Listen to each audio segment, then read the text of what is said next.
welcome to YHTV's Magical Medical Tour. This is episode 20.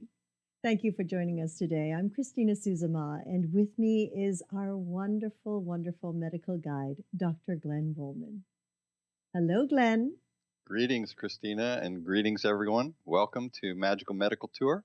I am Dr. Glenn Woolman. I will be your medical guide today and each week as we travel through the healthcare galaxy, searching for ways toward optimal health. How are you today? Blast off. Blast off. We're Blast on. off. This is going to be a rocket ride today, too. I'm ready. I'm Are holding ya? on. We're rocking and rolling on the ball today. That's right. It's a good thing to do. And I hope everyone is out there rocking with us. It should be fun. Part of the program here is to educate people. And part of the education is, I think today I would like to talk for a moment about the education of physicians. We go to medical school after college, and then 4 years of college, then we go to medical school for 4 years, and then we go to either an internship, which we used to go to, or a residency program, which could be anywhere from 2 to 5 or more years. And then people specialize even more and take even more training. And there are trainings or fellowships that some of the doctors that are really interested in delving deeper and learning more to help people with more specific things than the general practitioners and others see. So they go through even more training and fellowships. And today, our guest, it's fascinating. I get to say this. He's a fellow of the American College of Chest Physicians, which is a high level of training. And but more than that, and also that, and I don't get to say this often, and I like saying this, he's a fellow of the Royal College of Physicians and Surgeons of Canada. Ooh. So, yeah, I know you like that. He's on our side of the border. He is. He's an ambassador. This is Robert Wright, who is a pulmonologist in private practice in Santa Barbara. He's also a clinical professor of medicine at the Geffen School of Medicine at UCLA. So he did medical school at USC, and he did his other training at UCLA. He's an ambassador in America and Canada. He's a great person, and I would like to welcome Dr. Robert Wright. How are you, Robert? Thank you, Glenn. It's nice to be on your program and nice to be discussing medicine with a colleague and a neighbor, I might add. Hello, That's right. Robert. Welcome to the show. Thank you for honoring us. Well, thank you very much. I'm looking forward to it. Robert, I usually, as the medical guide, I try to give a path for our viewers today. And what we'll do is, as always, we try to learn a little bit about our guest. So we want to know about your journey and what brought you into medicine. And then we will go to more specific things about what you do in healing. We'll probably cover some anatomy and physiology of your specialty areas. We'll talk about some of the current problems and current treatments that you can enlighten us on so that each of us can make better medical decisions. How's that sound to you? That sounds great, Glenn. Yeah. Well, let's start. Why don't you tell all of us about your journey, what you decided to do, why you decided to go into healing, when, what were the influences, and lead us up to today. Well, I have to think about that for a minute, but I think it really started when I was a child. I grew up in upstate New York. I was actually born in Canada and raised in upstate New York, and then moved to California when I was a teenager. But I remember as a child, I liked science, and my folks had some financial problems, and my dad always, said, son, you need a career. And so as a young person, I thought, well, what would be a career where I could always be employed? I actually was thinking practically, and what would have science? And I knew I liked biology and science, and somehow, even in elementary school, I got this fixation in my mind that I wanted to be a doctor. And one of the things that I remember hearing about was doctors in the Depression. Even when people didn't have money, people would give them food, chickens and things like that.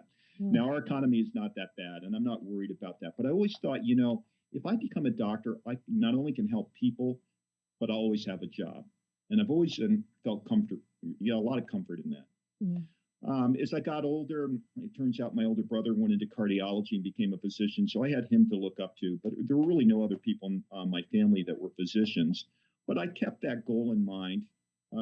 For a while, I thought about other things. I actually almost went to graduate school in art history, but I always sort of kept that in the back of my mind. And I was a science major in college, and I eventually went to medical school.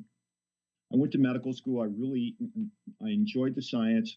And then I found in fact, I was originally going to get a PhD and an MD. I was going to get a PhD in biochemistry, but then I realized I really liked working with people. And once I started making contact with patients and doing ward assignments and seeing all sorts of different life situations, I decided I wanted to be a clinician. And I really wanted to, when I was going to medical school in the late 70s and early 80s, I wanted to do internal medicine because that was adult medicine. And at that time, it seemed like a lot of my peers, the really sharp people in my class, wanted to go into internal medicine as specialties. I thought about all sorts of different specialties, and one of the reasons I liked internal medicine, I liked the challenge of sick people. I really have a lot of respect for my colleagues that do general medicine, but and I still feel that way. But I wanted the challenge of taking care of the sickest patients. I sort of always had this, and I still have this perception that 90% of the stuff we see in the office, if you just give it time, it'll get better on its own. And I really do believe in sort of an aspect of self-healing, even though I guess some people would say, a highly trained specialist, and I use a lot of medicines. That evolved, and after I did my residency in internal medicine at UCLA, like a lot of people, I met people at UCLA who mentored me. And initially, I met a very famous nephrologist named Chuck Kleeman. And nephrology is about the kidney, right? Is about the kidneys. And Chuck Kleeman actually was helped start the Department of Medicine at Cedars-Sinai Medical Center. And he was a great guy, and he was a kidney specialist, and it was a very intellectual thing, and it was fascinating. So I actually went and did a fellowship and trained in kidney medicine, and then did it for 4 years. And then this is after your medical school and your internal medicine training. Yes. So I did 3 years of internal medicine after medical school, and then I did 3 more years in nephrology, kidney diseases. So that's 6 years after medical school. And then I decided to go out and practice kidney medicine for 4 years. And 2 things happened. One, I just sort of got bored with what I was doing, but it had a lot to do just with my personal life space at that time, and I needed a change. And I actually thought about leaving medicine altogether. But then I really, it was sort of one of those midlife crises in my life, actually when I was about 36. I thought about it, and I realized that some of the issues that I had at that time had nothing to do with medicine. It just had to do with me. And I decided to go back and retrain, and I decided that I really wanted the challenge of taking care of the sickest patients. So I went back to UCLA, and I did another fellowship in what's called pulmonary and critical care medicine. Pulmonary medicine is the study of lung diseases. Critical care medicine is the care of the sickest patients that end up in the intensive care unit. And as it turns out, about 90% of the intensive care specialists in the United States also are trained as lung specialists. So it was a combined specialty. And I really like the challenge of taking care of the sickest patients. The ability to save somebody that otherwise was just absolutely going to die and having that patient survive is just gratifying, more than all the money in the world to me. Obviously, I deal with some patients that don't survive, and I have to deal with that. And I think I try to say to myself, well, there are some diseases we just can't take care of yet. But a lot of the stuff I do now, I look back in just my career of about 20, 25 years. I now have people survive illnesses that 20 years ago just didn't survive. For example, people with what we call acute overwhelming lung injury. Lots of patients, for example, with sepsis, that is bloodborne infection, we treat a lot better, a lot quicker. The survival rates have improved dramatically just in the 5 years, even at our local hospital here in Santa Barbara. So I like those challenges, and I enjoy that. I would say I would throw on top of that, despite the fact that I like taking care of sick people, I also am interested in preventative medicine. I'm a big exercise aficionado myself. I believe that self-healing starts with your own attitude, your own willingness to take care of yourself, to exercise, to eat well, to moderate everything. I think if everybody did that, if we could get rid of smoking in the United States, we would just make the health of our country so much better. So I don't know. That's sort of a short version. I could go on, but it'd probably be boring. Well, I'm not bored yet. Keep going. Yes, I Right. don't think so. I think that that Wow. was a very beautiful sharing for Mm. us, and it took us on a great journey of yours. So I thank you for that. That was really, really nice. And we're going to probably talk more as we go through the day about critical care and end of life and things like that, because those are things that I'm familiar with also in the emergency department.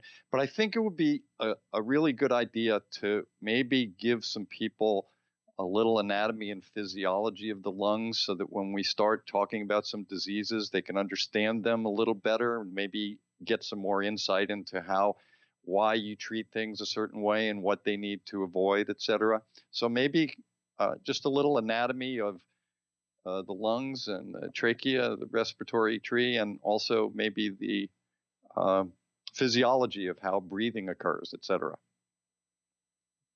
Well, I think the simplest analogy is a blacksmith bellows. Y'all remember a blacksmith? Yeah, I was going to say, do people remember what that is? Yeah. Who that is? Yes.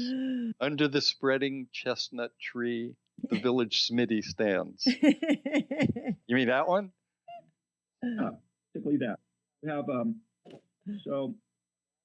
a blacksmith fanning the fire with a bellows, and like this. If you can see that on the screen, okay. Your lungs, your chest is basically just one big bellows, and the way you breathe, the way you move air into your chest is simply a mechanical movement.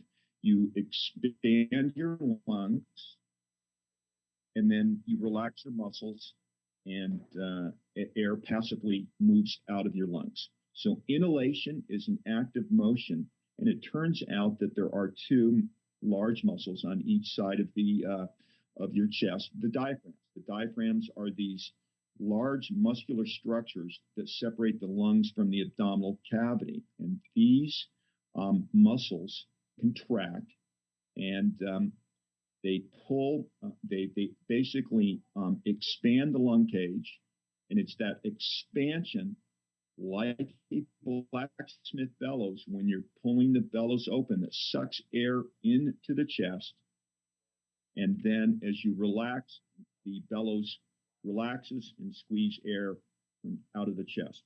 And of course, the conduit is your mouth and your main windpipe, your trachea. Okay, so you breathe in through your mouth and your nose. You suck it in because of this expansion of your chest. And then as you relax, as you passively relax, air just is expelled out of the lungs. Now, it turns out that the trachea breaks up into bronchial tubes. There's main bronchial tube that goes to the right lung. There's a main bronchial tube that goes to the left lung. Then the main bronchial tube in the right lung breaks up into several more bronchi. It basically is Genesis. So let's think about Genesis. If you go back to Genesis and Adam and Eve begat, so and so and so and so and so and so, it's 26 generations of little tubes or conduits that get smaller and smaller. These little bronchial tubes get so small that basically they're smaller than the diameter of a pin. And then they break up into little grape-like structures that are called alveoli. Now, these alveoli are little structures that are connected to thin vessels called capillaries that are carrying blood from the heart to the lungs. And then they take the blood from the lungs back to the heart again, and then the blood is transported to the tissues. The transfer of oxygen into the bloodstream takes place between these little alveoli and these little capillaries, and there are about 2 billion of them. So there's lots and lots of these little alveoli, and it's at this level, this microscopic level, where a lot of diseases occur. Diseases that we might talk about. For example, one disease is called pulmonary fibrosis. Another is called emphysema. In emphysema, that's a smoking-related disease. All these little alveoli disappear. And when they disappear, there's just not enough surface space for oxygen to transfer from your lungs into the bloodstream. And people become oxygen and they become short of breath for a variety of reasons. Lung diseases affect the lungs in different ways. For example, asthma is a disease that affects the main bronchial tubes.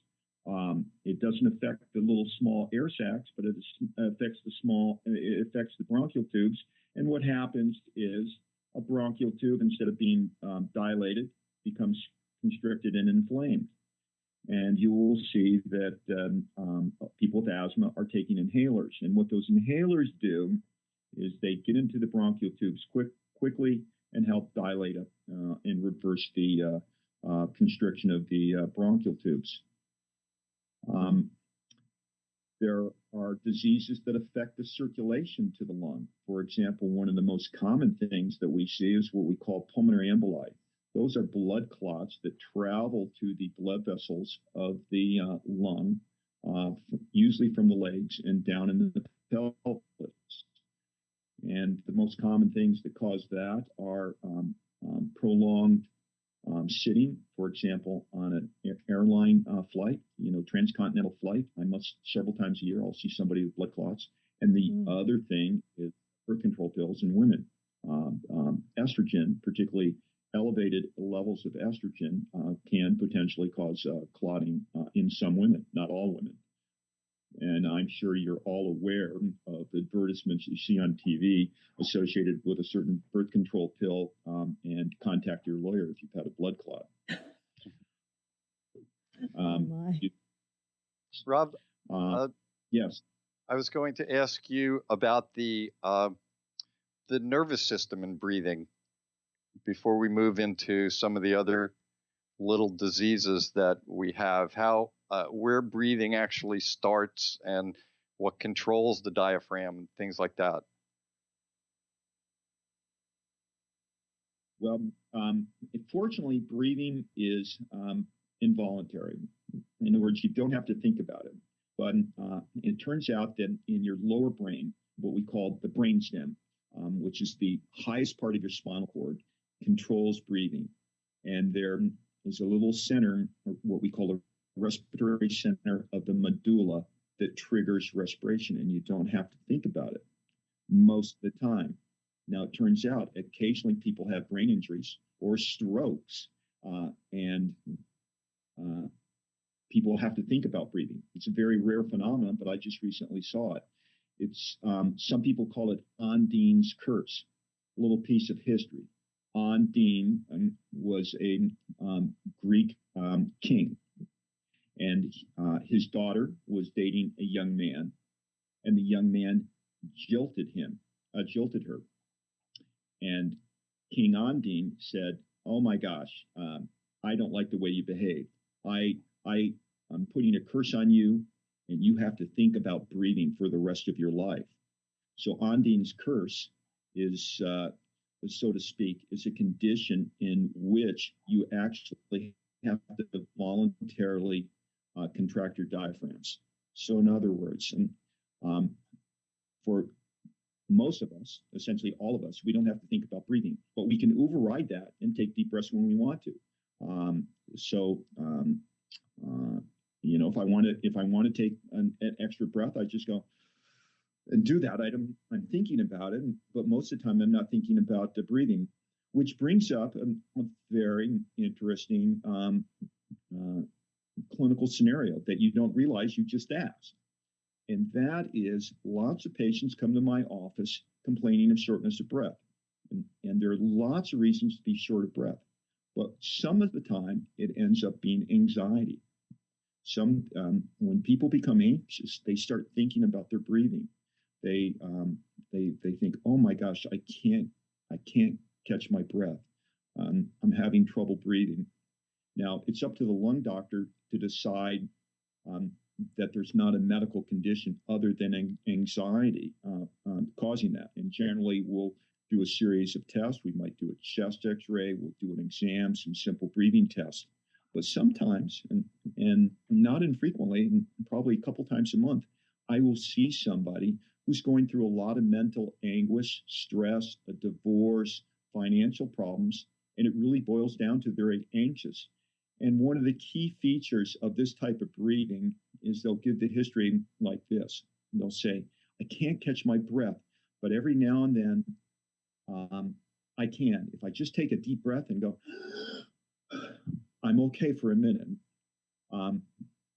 So when you hear this complaint of yawning and deep sighing respirations, it's kind of a tip-off. Another tip-off is you ask these individuals, "Well, what about when you start doing something or you're exercising?" They'll say, "Oh, I'm fine."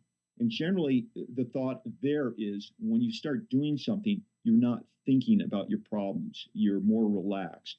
If you're in the process, you're in motion, or if you're exercising, or you're walking fast, it's not the same sort of shortness of breath that you get when you exercise hard.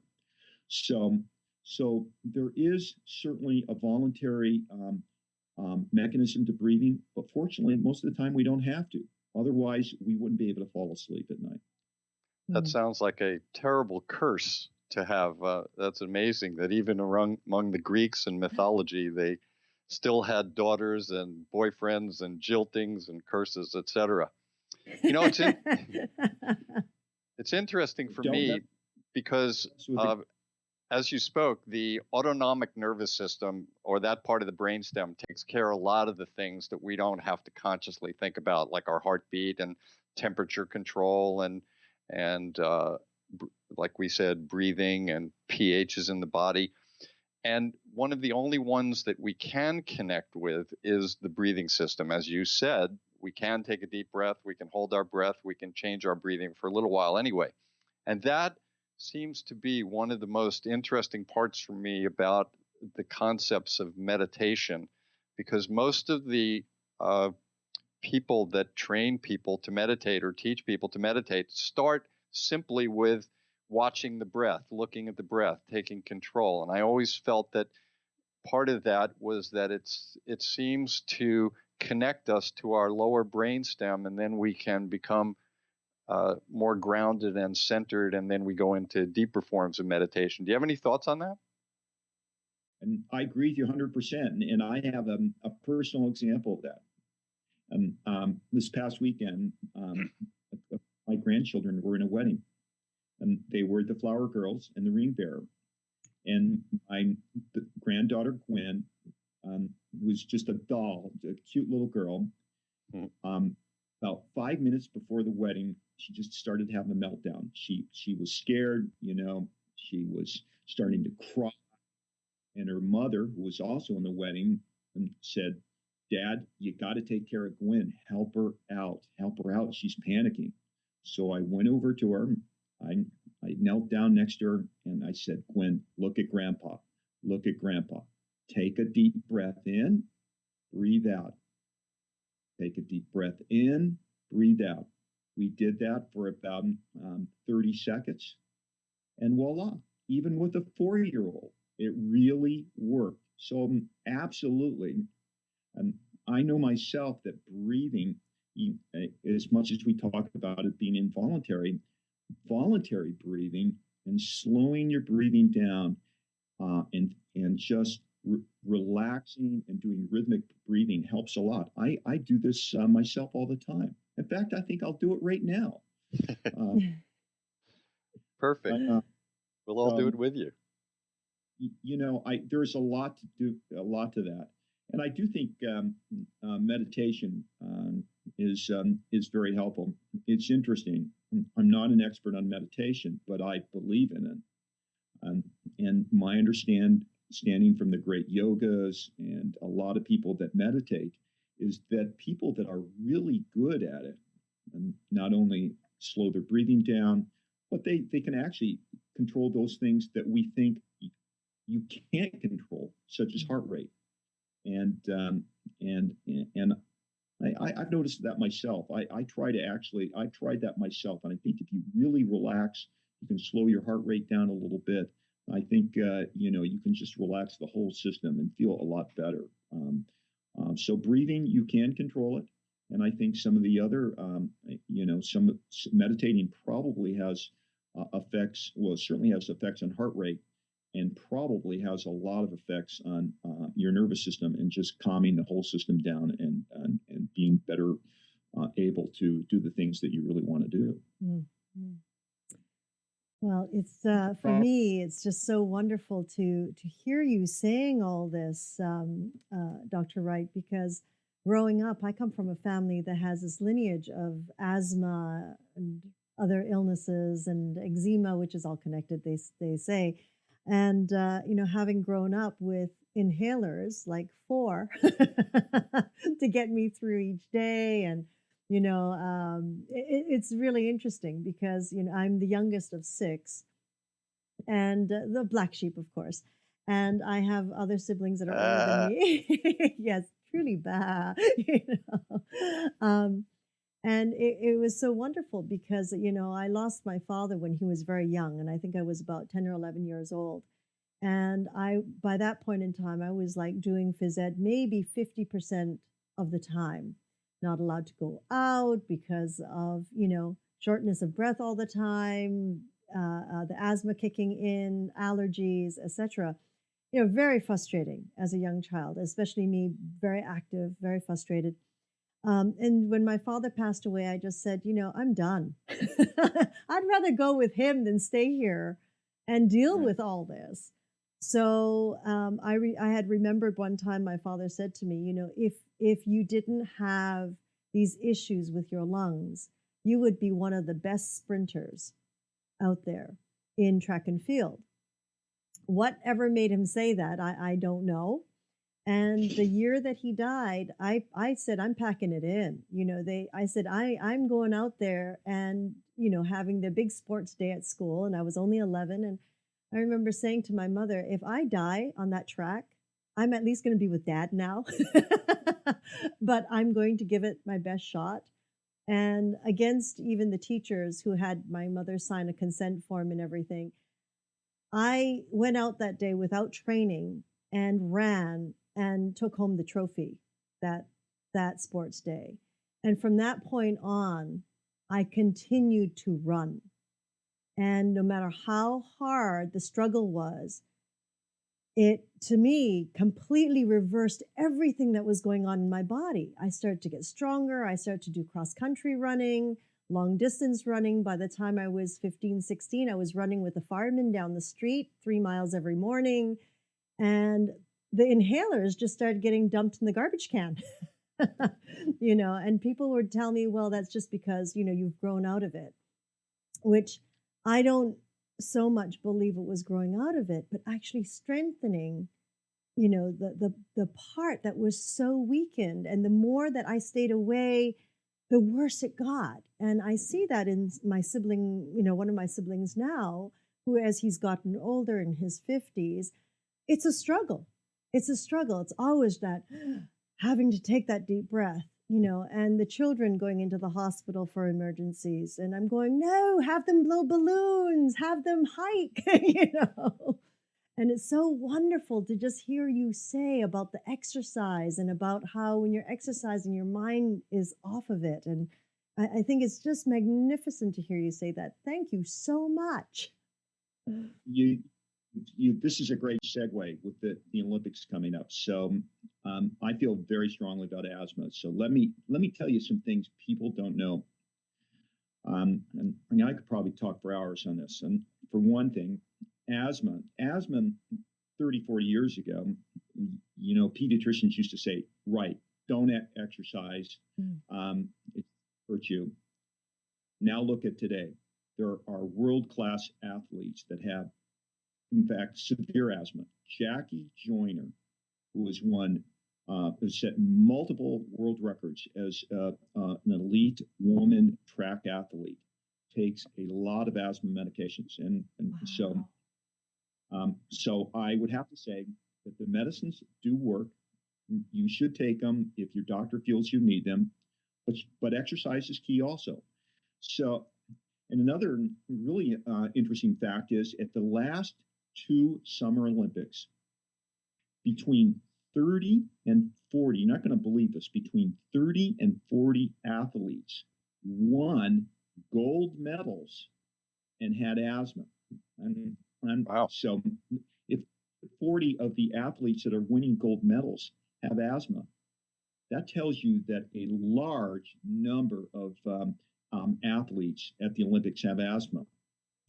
Particularly look at swimmers. And a lot of kids with swimming that have been swimmers have asthma. I think it's thought that I think a lot of people are in the perception that that being in the water is good. It doesn't dry out the lungs. It's good exercise and so forth. And I think there is something to that. Now, at the last Summer Olympics, I can't remember the name of the athlete. One of the swimmers set a world record one day with asthma medications. The next day, he had to drop out. So, how do you look at that? Well, I don't look at that as the glass is half empty. I look at it as half full. How remarkable that we now have athletes set world records with asthma. But like a lot of asthmatics, they go through the frustration. They're going to have good days and bad days. Mm-hmm. So asthma is a disease that certainly can be controlled. It turns out that there are about 5,000 Americans that die every year with asthma. Now, this common association with dying from asthma is not using the inhalers. So a lot of people have a misconception about the inhalers. Well, let's talk about medicines in general in terms of the lungs. We tend to use inhalers because it gets to where the money is quickest. We call that, by the way, Willie Sutton's law. Glenn, I think what Willie Sutton's law is? Know where the money is. Willie Sutton was a famous bank robber in the 30s. And when he finally got caught, the journalists interviewed him and they said, Willie, why do you rob banks? And he said, because that's where the money is. Well, in medicine, we use inhalers. It's because where the money is. If you give a medication inhaled, and it goes straight to the bronchial tubes and gets into the lungs almost immediately. Whereas if you give a medicine by mouth, you generally have to give it in a concentration hundreds of times higher than the inhaled dose. Why? Because it has to get into the stomach, then pass into the intestines, then pass from the intestines into the liver circulation, where it gets metabolized in the liver and degraded. Then it has to circulate to the heart, then out to the lung tissues, and then it has to be in high enough concentration that it gets out to the bronchial tubes. So we tend to use inhalers. And so people, when they think about inhaled medications, they're worried about some of the side effects. So for example, in asthma, Most asthma inhalers, there are two types of inhalers. We have what we call maintenance inhalers and rescue inhalers. And the Mm. rescue inhaler usually is a medication called albuterol. And what albuterol does is it dilates up the airway, but it only lasts for about 4 to 6 hours, so then you have to keep using it. The other Mm. inhalers generally have a little bit of topical cortisone, and the cortisone gets into the airway and it cuts down the inflammation. The amount of cortisone in most inhalers is like a quarter of a milligram. A quarter of a milligram. Mm. Your body basically makes 30 to 40 milligrams of hydrocortisone every day. So we're talking 200 times more than you take in the inhaler. Yet people get all freaked out about the inhalers. One of the reasons is that cortisone in large doses can cause cataracts, glaucoma, osteoporosis, thinning of the skin. But in the inhaled doses, most of these side effects are either non existent or minimal or can be moderated. So, my experience is when you tell people with true asthma about the side effects, what can happen, they'll take the medication because they function so much better. Particularly, you will find world class athletes. They know that if they take their medications on a regular basis, their lung capacity will improve. And particularly when they're children and they're growing, studies have shown that their vital capacity will be better than those asthmatic children that don't take medicine. So it's very important, particularly in the pediatric age group. We have found that there's a lot of misinformation with parents and even pediatricians about the safety of these medications. So let's talk about asthma, untreated asthma. If you don't treat asthma, as I said, up to 5,000 people a year in the United States die. And there is a direct correlation between those that die and not using their inhaler. Mm. On the other hand, people that regularly use medication under supervision tend to do better. Another thing is that untreated asthma. Now, if you have asthma as a child, some people will probably outgrow it a little bit, simply because what happens as you age, your airways get bigger as you grow. And the resistance of air in an airway is inversely proportional to its diameter to the fourth power. What does that mean? That means that, well, if you're having an asthma attack, a small decrement in the diameter of the airway or constriction of the airway will greatly lead to resistance of flow of air into the lung. How does that work? Just if you want to think about the math. If you have a tube and you decrease the diameter in half, one half, that's 1/2 to the fourth power. It means that the resistance when you make the diameter in half goes up 16-fold, 16 times. That's why people with a little bit of what we call bronchoconstriction or constriction of the airway in asthma, why a little bit of constriction makes them feel very short of breath. And if you have marked constriction of the airflow, it can be dangerous. It's a condition we call status asthmaticus, and people can develop respiratory failure and die. Mm. But again, probably the most common association with that type of asthma is failure to follow a medical regimen. There are other causes of asthmaticus, though, just to be aware of. Some people are just profoundly allergic to certain things that they inhale, say certain pollens. I had a young woman a couple years ago who was a student out at the university. She knew she was very allergic to cats.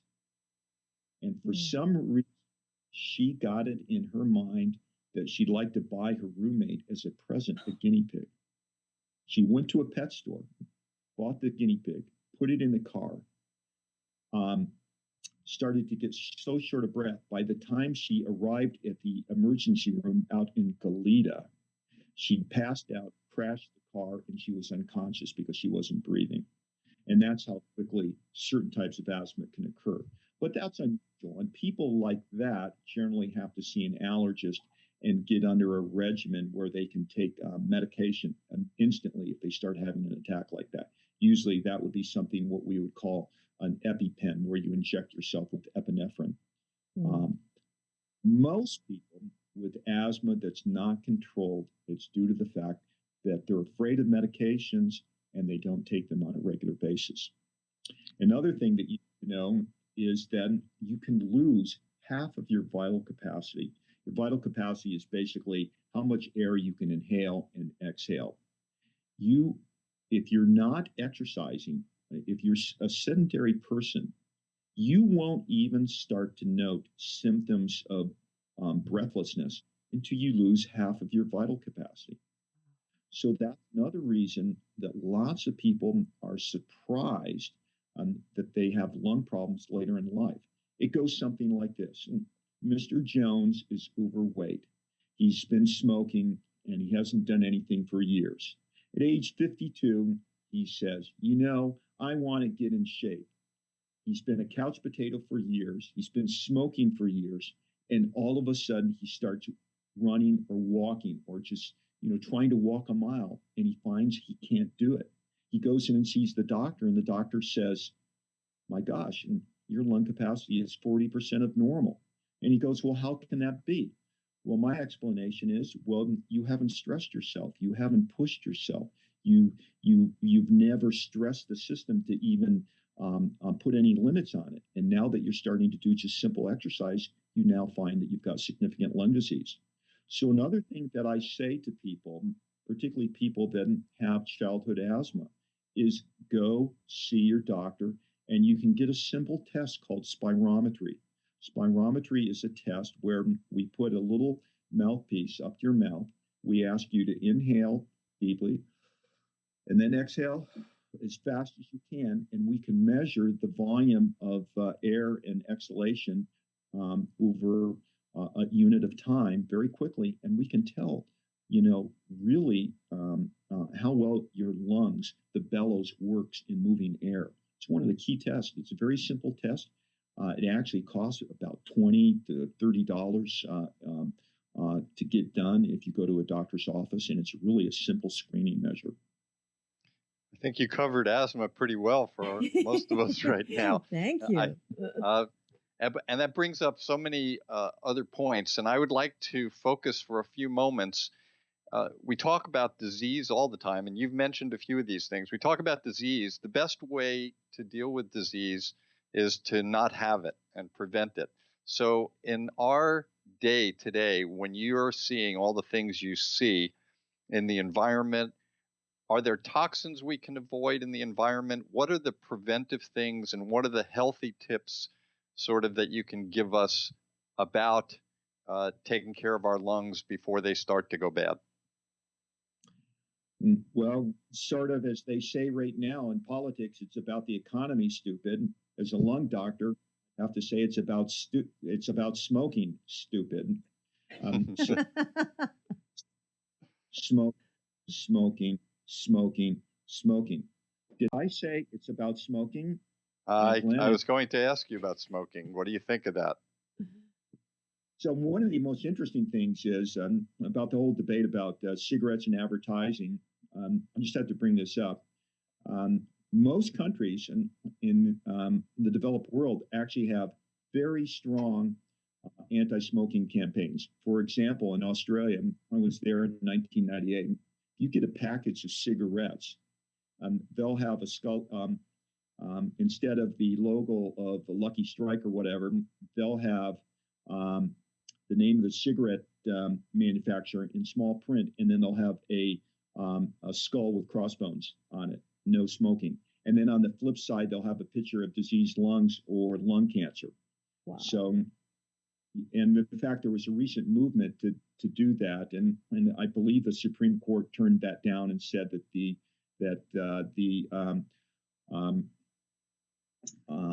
federal authorities don't have the authority to make the cigarette manufacturers do that. But this gets to my point. The people that are the cigarette manufacturers know that if you can get a teenager to smoke, you've got them for life. And those, most teenagers and people in their early 20s, they believe they're invincible and they believe smoking won't hurt them. What they don't realize is once they start smoking, after about 5 years, they're hooked. They're going to be they're going to be the people smoking in their 30s and 40s and 50s. Now, here in California, we cigarette smoking has declined. It's interesting though, women, and there are more women smokers than men. And I just have to throw this in. What's the number one killer of women in the world? Is it breast cancer or is it lung cancer? It is lung cancer. And it's lung cancer. It's not breast cancer. But we don't get that press probably because most people feel that cigarette smoking is a self-control issue. It's a self-inflicted disorder. But in fact, it is a real major health issue for women and men. So it is smoking. Air pollution is certainly a thing.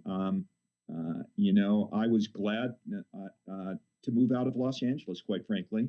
And I know probably a lot of our audience is in Los Angeles. Here up in Santa Barbara, we do get some of the environmental pollution from Los Angeles, but I do believe air quality is better. I know air quality, they say, in Los Angeles has improved. And I think it's important to keep working on that. I think the thing that we can do as a society is to work on automotive emissions and green gases and really try to decrease that. It's the nitrogen dioxide, sulfur, things like that are very harmful to the lung. Air pollution is certainly a factor. You can show that children that grow up in an urban area have, on average, less lung development than those that live in a clean air rural environment. So smoking and air pollution are the things that we really can work on. The only thing, if you're committed non-smoker like I am, you've taken care of yourself. The only thing that I can do is vote for people that will push even stronger anti-smoking measures, locally, nationally, do everything to put the tobacco companies out of business. Rob, you're the course. Yeah, thank you again for that. We all need to take part in our health on many levels, not only personally, but in communities and nationally. I agree with that. And you're speaking from being national in 2 countries. You're the course chairman of pulmonary and critical care now at UCLA in pulmonary and critical care medicine. Are you a course chairman, or were you? After I trained at UCLA, I stayed on as a full-time faculty member at UCLA and had a job teaching, doing clinical research and teaching medical students and residents. When I came up here, I still have a clinical appointment, and we have medical students from UCLA that come up and do a rotation at our hospital. We probably have about 8 a year that do that, and they spend a 2-3 week rotation, and we mentor them. As you know, medical training is an apprenticeship, both at the medical student level and at the resident level. In other words, young medical students and residents, they see patients, but they are doing so under the supervision of people that are in practice and in this day and age are generally certified in their specialty and have training in teaching them. And so we have there at UCLA, and like all medical all medical schools, I should say, medical students have a variety of electives that they can take. So they can do a pulmonary and critical care rotation at a variety of hospitals, including UCLA, Cedars-Sinai Medical Center, Harbor, other places, and including our hospital here in Santa Barbara. So basically, these students come up and spend about 2 weeks with us, and I and a few of my associates, we see patients with them. They see our patients. We talk about them. They're supervised. They're not allowed to write any orders without our signature. And this is the way they learn. What is it that you're teaching them now based on what you see currently out there in terms of the most common diseases, in terms of the newest diagnostic acumen and treatments? What are you teaching these students based on what you're seeing today? Well, we try to go, when we're teaching them, we try to teach them basic anatomy and physiology. We talk about disease processes. In the intensive care unit, we talk a lot about ventilators. A lot of our, probably half the patients that we have in the intensive care unit are connected to a ventilator, where we have a tube that goes through their mouth into their windpipe, and then is connected to a machine called a ventilator, and we actually breathe for the patient. There, we're actually triggering the ventilation, triggering the breath of the patient. We teach them about pneumonias. We teach them about cancers.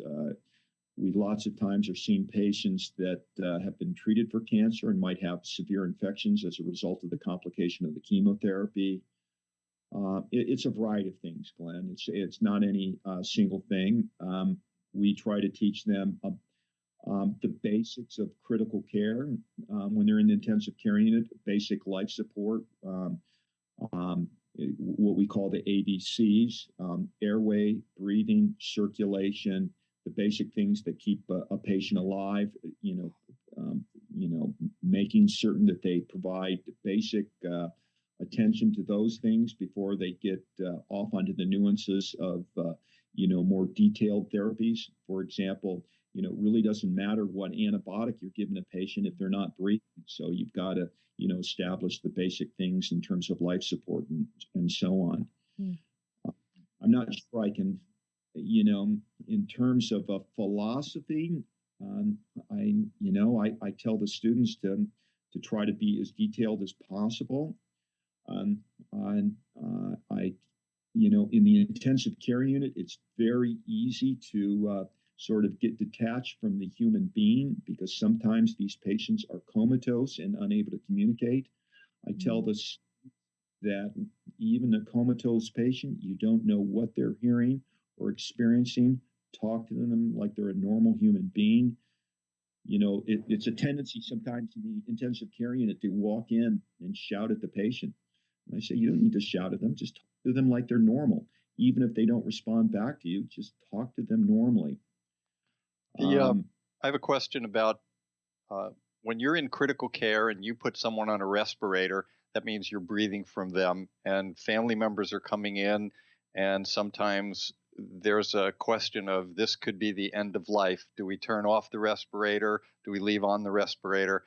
I'm sure you're involved in those discussions, aren't you? Oh, absolutely. And share some of your experiences with us, and at the end of life, and helping people to make a decision. That's a very big decision to turn off a respirator for somebody. Yeah, I think that's one of the most difficult decisions we make as doctors, and that's the hardest thing about my specialty. And you often have to be circumspect about it. Often the media and patients think, well, aren't you playing God and or being godlike when you're involved in these discussions? And I think that's very valid criticism. So before I answer that, I'd like to point out a few things, and which we need to know first as a society. First, 50% of our Medicare budget is spent on the last 6 months of life. And I will be the first to admit that I see lots of patients in the intensive care unit that I know from the bottom of my heart are going to die. I just saw a 94-year-old man that had metastatic cancer just 2 weeks ago. He insisted on everything being done. As a doctor, you've got to understand, when on a one-to-one basis, the patient has the right to decide. Patient has the autonomy to make a decision, and I will always honor that decision, even if I don't agree with it. But sure enough, this man with widely metastatic cancer, a day later, just had a massive heart attack, and we couldn't revive him. Now, um, as it turns out, he was only in the ICU for a day, but that was still a very expensive stay. We have lots of patients in their 90s now that terminal diseases, and the families won't give up. And in fact, there was I remember about a year ago on 60 Minutes, they interviewed the head of the Dartmouth Medical Center Intensive Care Unit, and he said something that's very true of Americans. The denial of death is very strong. I mean, none of us want to die, but we have to be realistic that at some point we're not going to make it. And I think our society, for whatever reason, compared to, say, for example, traditional Asian cultures where people die at home and with their family, there's a lot less of this really aggressive intervention at the end of life. Now, that's not to say I don't support doing aggressive things. I want to try to save a person that I can. But there has to be a recognition with people that sometimes, no matter what we do, it's not going to work. And when you get to that point, I try to be honest. And I don't say I know for a fact, but I'll say to the family, I'll say, look, Dad, in my judgment, is not going to survive. And they'll say, well, how can you say that? Well, I have to say, look, I've been doing this 20, 25 years, and I've almost never seen anybody survive an illness when it's this severe. And then they'll generally say something like, well, we don't know what to do. And then I lead a conversation. I try to have it open-ended. I say, well, what would your dad want? Lots of times they'll say, well, I don't know. He wants everything done. And then you say, well, does he really? I mean, have you ever heard him talk about things in the past? I mean, sometimes they'll reflect back and they'll say, yeah, he was watching a movie and he saw somebody in life support. And he'll say, I never want that. And then other questions you have to ask. You have to ask the question, well, what was your dad's life before he got sick 2 weeks ago? Well, if he was really vibrant and walking up mountains, playing tennis, fully cognitive and having a good level of cerebral functioning, maybe you really want to be aggressive. But for example, if the person has got, for example, severe kidney disease and is on dialysis, is blind, can't walk or even take care of their basic needs, you have to say, well, let's be honest here. Their quality of life was not very good. What are we doing here? And lots of times when you have discussions with families like that, they'll say, well, gosh, doctor, you're really right. And when you point out that they're probably not going to make it, the situation might change. Now, mind you, we never will make a decision to withdraw support unless we have consensus. I just don't do it. Most people will have a decision maker such that if the patient can't make a decision, they can make a decision. And I like to point out that what we do in the 21st century is different than we did in the first half of the 20th century. The stuff we do in the ICU, I consider unnatural. We're doing aggressive things to keep people alive, and sometimes it's good. But when it comes to withdrawing support, all you're doing is stopping those unnatural things. It's different than what people call euthanasia. Some people are worried that we're just going to kill patients and give them an overdose of a medicine. We don't do that. That's illegal. What we're allowed to do in the United States and basically all the European countries I know of is if a family decides they want to withdraw support and we agree, then what you do is you give them medicine to make certain that they don't suffer, and then you just withdraw the stuff that you were doing that was keeping them alive artificially. Usually that means taking them off the ventilator. It doesn't kill them instantly. It just basically doesn't give them the support that was keeping them alive. And most people, when they understand that, don't feel guilty about that. I try to tell people that you can't make a decision that's going to make you guilty. You cannot you cannot think that you're doing something to end their life when it was a disease process and just being old that led to the end of their life. We did. Thank you for that. That Mm. was really well said. You could tell that comes from your heart and a lot of experience. We had a discussion with Michael Bordowski, who you Mm. know, who runs the hospice, and we did spend a lot of time talking about end of life. And I think one of the things that you brought up, which is most important, is that as a group of individuals, we need to have these conversations with everyone in the family and make these decisions and let people know you're not giving up your right to life. You're just helping people to make decisions when things get critical, as you say. Mhm. Absolutely. And give you an anecdote. My mother, both my parents are dead, but and they got quite weak, and they died in their late 80s and early 90s. And my mother would unfortunately had to go to a nursing home, but she was quite years before, when she was very alert and able to make a decision. She said, "Robert, I don't want life support."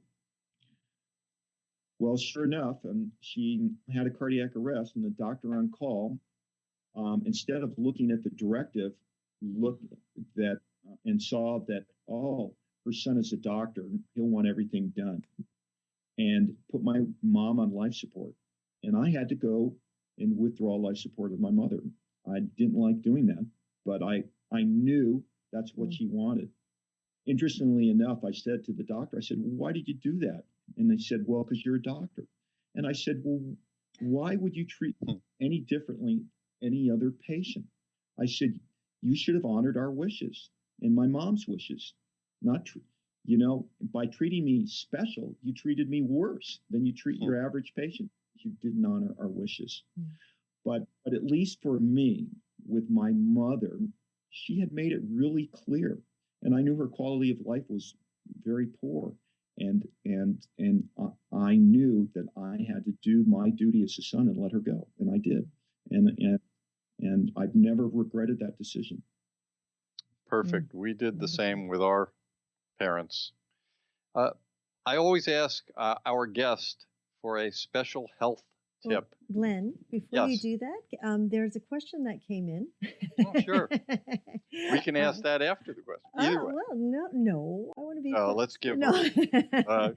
A question that came in, it was about, it says here, what are your thoughts on tuberculosis?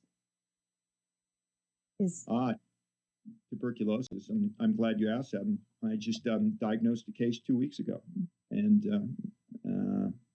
it's advanced, and the public health authorities are now administering drugs on this person.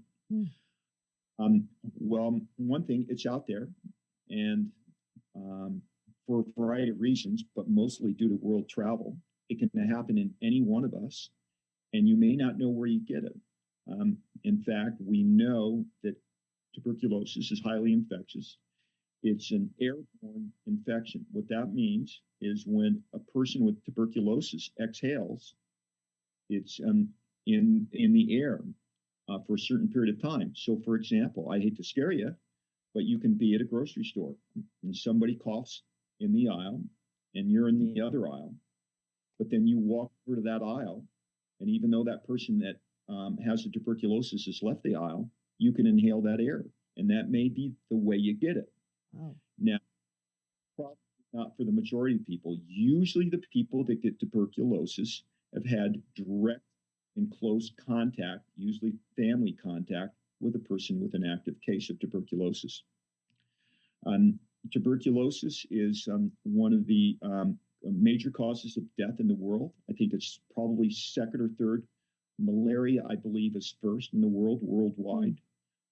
There are deaths here in the United States. We've even had physician deaths.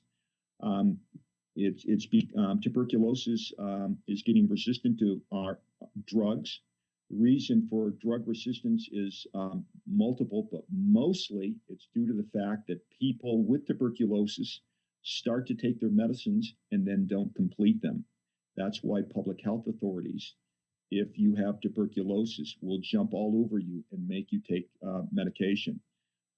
It's something we, in fact, sometimes they will come to your home and watch you take the pills and make certain you take them. And the authorities do have the right to do that.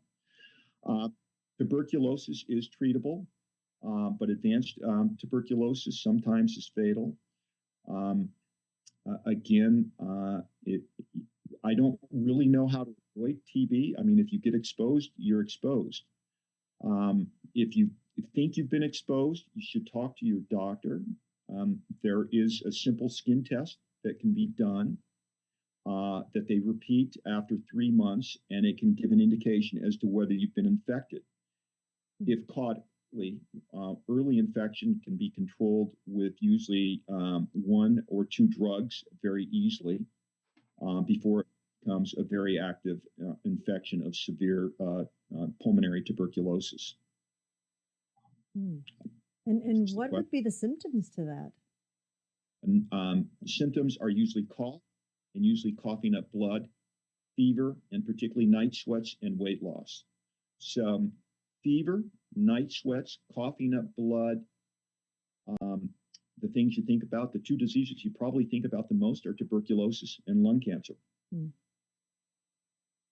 Oh. Well, there you go. That's a good answer.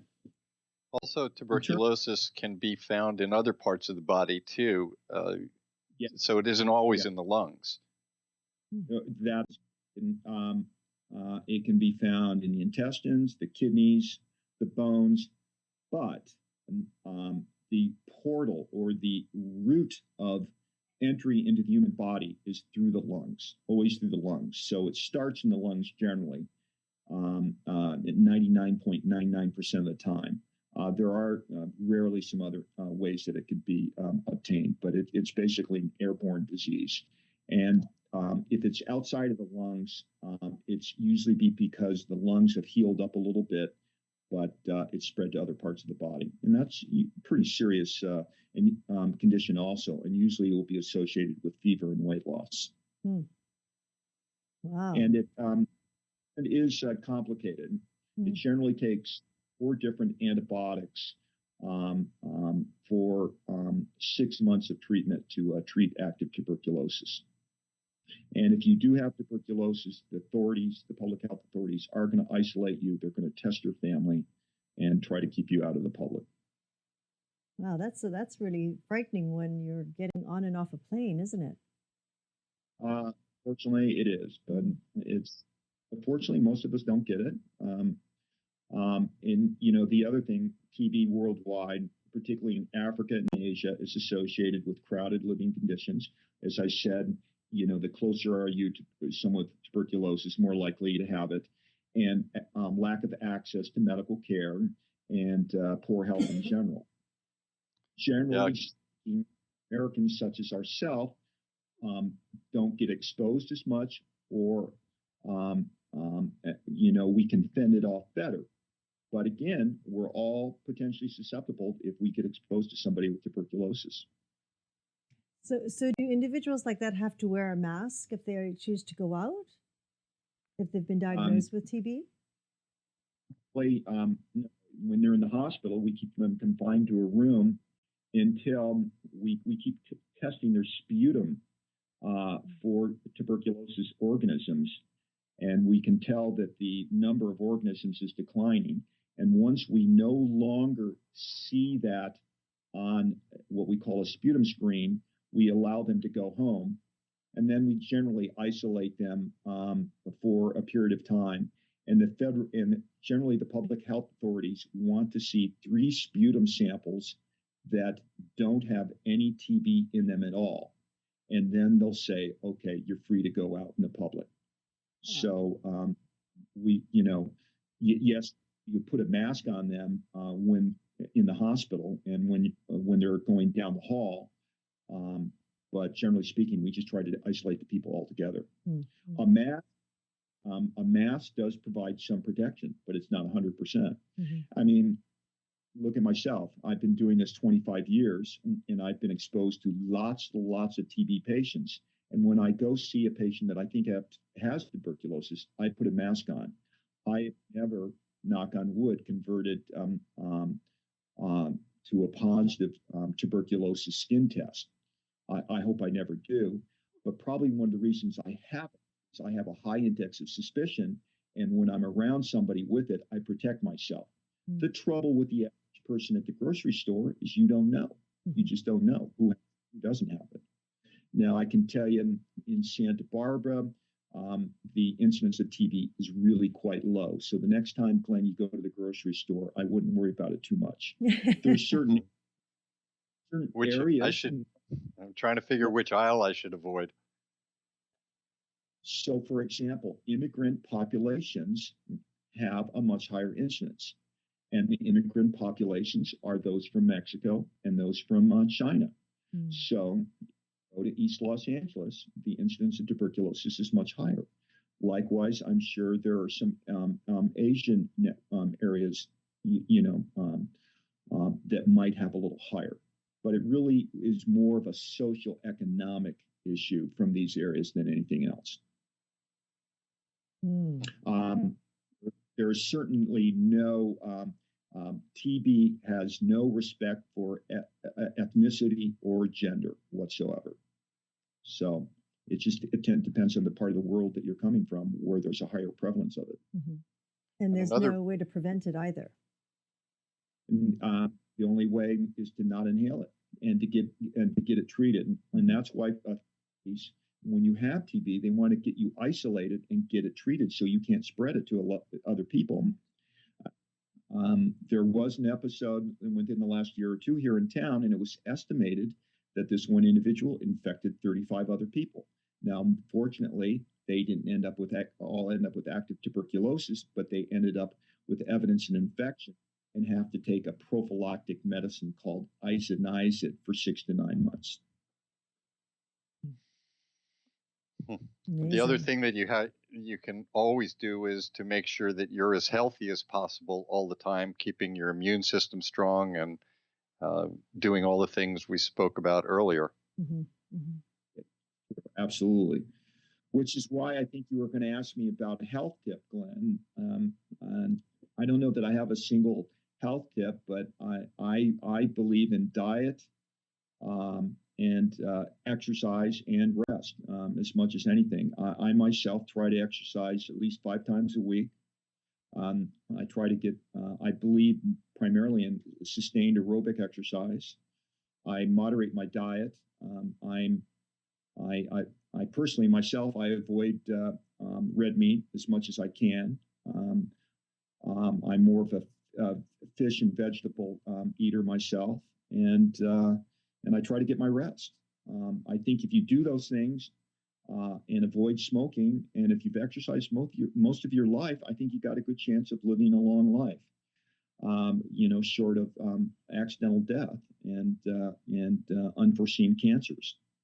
Is there anything that you wanted to address that we didn't get to today? We covered quite a bit. Of course, there's, as you said at the beginning, you could talk for hours about important things. Is there anything that you specifically wanted to cover and make sure that our viewers know about?